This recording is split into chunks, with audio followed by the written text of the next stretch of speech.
가난한 자를 불쌍히 여기는 것은 여호와께 꾸어드리는 것이니 그의 선행을 그에게 갚아주시리라. 내가 내 아들에게 희망이 있은즉 그를 징계하되 죽일 마음은 두지 말지니라. 아멘.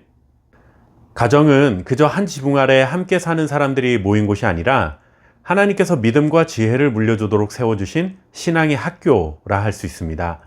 오늘 잠언 말씀이 이런 교훈을 잘 전해주고 있습니다.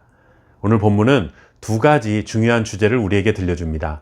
하나는 가난한 자를 불쌍히 여기는 삶이고 다른 하나는 자녀 교육과 훈계와 관련된 것입니다. 이 두 개의 교훈은 직접적인 관련이 없어 보이지만 잠언 말씀은 마치 얽혀있는 실타래처럼 연결해서 우리에게 소중한 교훈을 전해주고 있습니다. 가정에서 부모가 가난한 자들에게 긍휼을 베푸는 삶을 살아갈 때 자녀는 그 부모의 모습을 보며 배우고 따라가기 때문이죠. 잠언의 말씀에 따르면 가난한 자를 돕는 일은 단순한 자선 행위가 아니다라고 말합니다. 17절 말씀을 보시면 가난한 자를 불쌍히 여기는 것은 여호와께 꾸어드리는 것이니 그의 선행을 그에게 갚아주시리라 하고 말합니다. 어려운 이웃을 돕는 것은 곧 하나님께 꾸어드리는 것이다. 즉 우리가 하나님께 빌려드린 것과 같기 때문에 하나님께서 반드시 우리에게 갚아주신다라는 뜻입니다. 세상은 자신의 것을 손해보려 하지 않습니다. 가난한 자를 돕는 것은 좋은 일이라 동의는 하지만 손해를 감수하면서까지 돕는 자는 많지 않습니다. 그런데 잠언 저자는 구제는 곧 하나님께 빌려드리는 것이다 말합니다. 결국 구제, 나눔, 이것은 믿음의 문제라는 것이죠. 믿음으로 살아가는 자는 가난한 자를 향해 긍휼을 베푸는 것을 자신의 것을 손해본다고 여기지 않습니다. 하나님께 긍휼을 입어 하나님의 자녀가 되었으니 나도 다른 사람에게 긍휼을 베푸는 것을 당연하게 여기며 또한 내 것을 손해본 만큼 하나님이 갚아주실 것이라는 확실한 믿음이 있다는 증거입니다. 시편에도 이런 말씀이 있습니다. 가난한 자를 보살피는 자에게 여호와께서 환난 날에 건지시리라.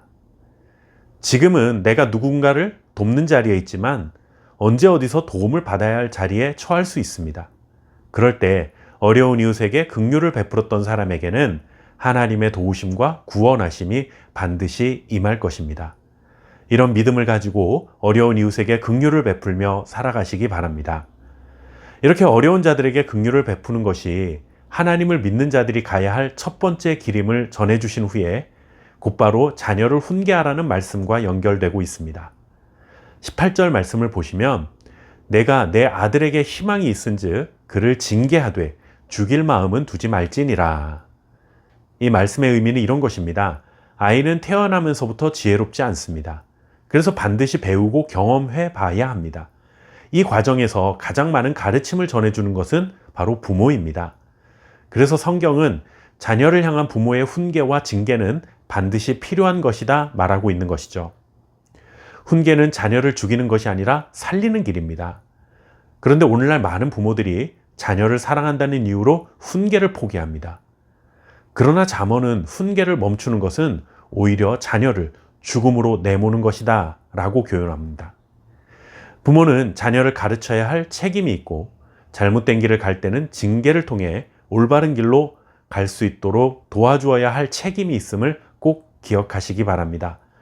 부모의 사랑은 무조건적인 방임이 아니라 책임을 지도록 돕는 사랑이어야 합니다. 자녀가 잘못했을 때 합당한 결과를 경험하게 하는 것이 자녀들이 바른 길로 갈 수 있도록 도와주는 참된 지혜입니다. 어려운 이웃에게 긍휼을 베푸는 것도 마찬가지죠.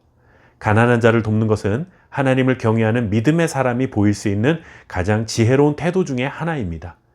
그러니 이러한 지혜로운 삶을 자녀들에게 가르쳐야 한다는 것이 오늘 잠언 말씀이 전하고 있는 교훈입니다.